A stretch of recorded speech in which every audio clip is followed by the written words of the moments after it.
മോഹൻലാലും ഉണ്ണി മുകുന്ദനും സംഘികളാണ്. അവർക്കിരുവർക്കും സാമൂഹിക മാധ്യമങ്ങളിൽ സംഘിപ്പട്ടം ചാർത്തിക്കൊടുക്കുന്ന സുഡാപ്പികൾക്ക് മമ്മൂട്ടി വലിയൊരു പുണ്യാളനാണ്. ഏറ്റവും ഒടുവിലായി മമ്മൂട്ടിയുമായി ബന്ധപ്പെട്ടിരിക്കുന്ന വിവാദങ്ങളിലും മമ്മൂട്ടിക്ക് രക്ഷയായി വലിയൊരു കവചമുണ്ട്. മോഹൻലാലിനും ഉണ്ണി മുകുന്ദനും ഇല്ലാത്ത പ്രിവിലേജ് മമ്മൂട്ടിക്ക് ധാരാളമായി ലഭിക്കുന്നു. അയോധ്യയിലെ രാമക്ഷേത്ര പ്രതിഷ്ഠാ ചടങ്ങിലേക്ക് ക്ഷണം കിട്ടിയ മോഹൻലാലിനെ നിന്ദിച്ചുകൊണ്ട് അറപ്പുളവാക്കുന്ന തരത്തിലുള്ള വിദ്വേഷ പ്രചാരണങ്ങൾ സമൂഹ മാധ്യമങ്ങളിൽ നിറഞ്ഞ കാലഘട്ടമുണ്ട്. മാളികപ്പുറം എന്ന സിനിമ ചെയ്ത ഉണ്ണി മുകുന്ദനെ ഔദ്യോഗികമായി സംഘിയാക്കിയവർക്ക് മമ്മൂട്ടി സുഡാപ്പിയാണെന്ന വാദങ്ങൾ അംഗീകരിച്ചു കൊടുക്കാൻ സാധിക്കുന്നില്ല. ഏതൊരു മനുഷ്യന്റെയും മനസ്സിൽ അയാളുടെ മതം പതിഞ്ഞുകിടക്കും. തങ്ങൾ മതേതരാണ് എന്ന കപടത മുന്നോട്ട് വയ്ക്കുന്ന ആളുകളിൽ പോലും അവർ അറിഞ്ഞോ അറിയാതെയോ ആ ഒരു പൊതുബോധം ഉണ്ടാകും. മമ്മൂട്ടിയുടെ കാര്യത്തിൽ അത് സംഭവിച്ചത് പുഴു എന്ന സിനിമയിലൂടെയാണ്. ഹിന്ദു കുടുംബത്തിലെ സവർണജാതി ബോധത്തെ കലയായി വ്യാഖ്യാനിച്ചപ്പോൾ അത് സഖാക്കളും സുഡാപ്പികളും ഏറ്റെടുത്തു. എന്നാൽ ഇതിനു പിന്നിലെ മമ്മൂട്ടിയുടെ ഇടപെടലാണ് ഇപ്പോഴുള്ള വിവാദങ്ങളുടെ കാരണം. 2020 മറ്റൊരു പ്രൊജക്റ്റുമായി ബന്ധപ്പെട്ട് മമ്മൂട്ടിയെ കാണാനെത്തിയ പുഴുവിന്റെ സംവിധായികയോട് തൽക്കാലം ഈ സിനിമ മാറ്റിവെച്ച് പുഴു എന്ന പേരിൽ അദ്ദേഹം മുൻപ് കേട്ട ഒരു കഥ നമുക്ക് സിനിമയാക്കാമെന്ന് അദ്ദേഹം ആവശ്യപ്പെട്ടു എന്നാണ് ഇപ്പോൾ പുറത്തു വരുന്ന വിവാദങ്ങളിലുള്ളത്. തന്റെ സ്വപ്ന സിനിമ സംഭവിക്കാൻ വേണ്ടി ആ നവാഗത സംവിധായിക മലയാളത്തിലെ ഏറ്റവും മുതിർന്ന മെഗാസ്റ്റാറായ മമ്മൂട്ടിയുടെ നിലപാടിനൊപ്പം നിന്നു.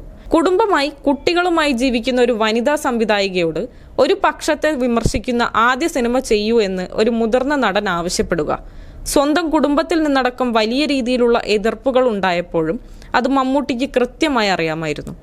എന്നാൽ അതൊന്നും അദ്ദേഹത്തെ ബാധിക്കുന്ന വിഷയങ്ങളായിരുന്നില്ല. മമ്മൂട്ടി മുന്നോട്ട് വെച്ച കഥ സിനിമയാക്കാൻ തീരുമാനിച്ച സംവിധായികയ്ക്ക് ആദ്യത്തെ പ്രതിസന്ധി ഉടനെ തന്നെ നേരിട്ടു. തന്റെ ആദ്യ സിനിമ നിർമ്മിക്കാൻ തയ്യാറായി വന്ന നിർമ്മാതാക്കൾ മമ്മൂട്ടി മുന്നോട്ട് വെച്ച കഥയുള്ള സിനിമ നിർമ്മിക്കാൻ താല്പര്യം കാണിച്ചില്ല.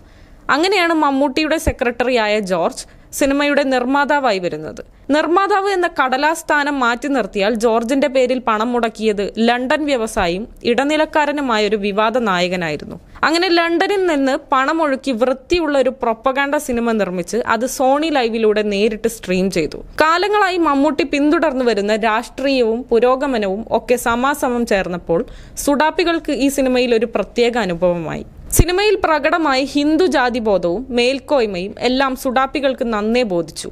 അവർ ആ കാലഘട്ടത്തിന്റെ തന്നെ ഏറ്റവും മികച്ച വിപ്ലവ സൃഷ്ടിയായി അതിനെ വിലയിരുത്തി. ബ്രാഹ്മണ സമുദായത്തിൽപ്പെട്ട ഒരു പോലീസ് ഉദ്യോഗസ്ഥനും വിഭാര്യനുമായ മമ്മൂട്ടിയുടെ ഒരു കഥാപാത്രം ഒരു അപ്പാർട്ട്മെന്റിൽ മകനോടൊപ്പം താമസിക്കുന്നു. അമിതമായി ആ മകനു മേൽ നിയന്ത്രണം ഏർപ്പെടുത്തുന്ന അച്ഛന്റെ സ്വഭാവം ആ മകനെ വീർപ്പ് മുട്ടിക്കുന്നു. അങ്ങനെയാണ് തന്റെ അച്ഛൻ മരിക്കണമെന്ന് ആ മകൻ ആഗ്രഹിക്കുന്നത്. മമ്മൂട്ടി അവതരിപ്പിച്ച കഥാപാത്രത്തിന്റെ ഇളയ സഹോദരി അവളുടെ ഭർത്താവായ താഴ്ന്ന ജാതിയിൽപ്പെട്ട ഒരാളുമായി സമീപ ഫ്ളാറ്റിലേക്ക് താമസത്തിനെത്തുമ്പോൾ മമ്മൂട്ടി അവതരിപ്പിച്ച കുട്ടൻ എന്ന കഥാപാത്രത്തിനുണ്ടാകുന്ന അസ്വസ്ഥതയും ജാതിബോധവും ഒക്കെയാണ് ഈ പറയുന്ന സിനിമയുടെ ഇതിവൃത്തം. ഇങ്ങനെയൊരു പ്രൊപ്പഗാൻഡ സിനിമ ചെയ്യാൻ എന്തിനാണ് മലയാളത്തിന്റെ മഹാനടൻ എന്ന വിശേഷണമുള്ള മമ്മൂട്ടി തന്നെ ഇറങ്ങിത്തിരിച്ചത്? അതിലേക്ക് എങ്ങനെയാണ് ലണ്ടനിലെ വിവാദ വ്യവസായി പണച്ചാക്കുമായി എത്തുന്നത്? ഇതൊക്കെ ചോദ്യചിഹ്നങ്ങളാവുകയാണ്.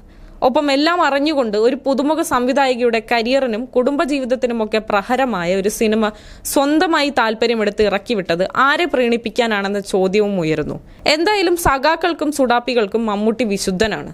അരനൂറ്റാണ്ടിനോടടുക്കുന്ന കരിയറിൽ അദ്ദേഹം പ്രകടിപ്പിച്ച മാന്യത മമ്മൂട്ടിയുടെ ഏറ്റവും വലിയ മേന്മയായി അടയാളപ്പെടുത്തുന്ന സഖാക്കളും സുഡാപ്പികളും മമ്മൂട്ടിക്ക് വലിയൊരു സംരക്ഷണ കവചമാകുന്നു. എന്തായാലും മോഹൻലാലിനും ഉണ്ണി മുകുന്ദനും ഇല്ലാത്ത ആ ഒരു പരിരക്ഷ മമ്മൂട്ടിക്ക് ലഭിക്കുന്നുണ്ട് എന്നത് സന്തോഷകരം തന്നെയാണ്.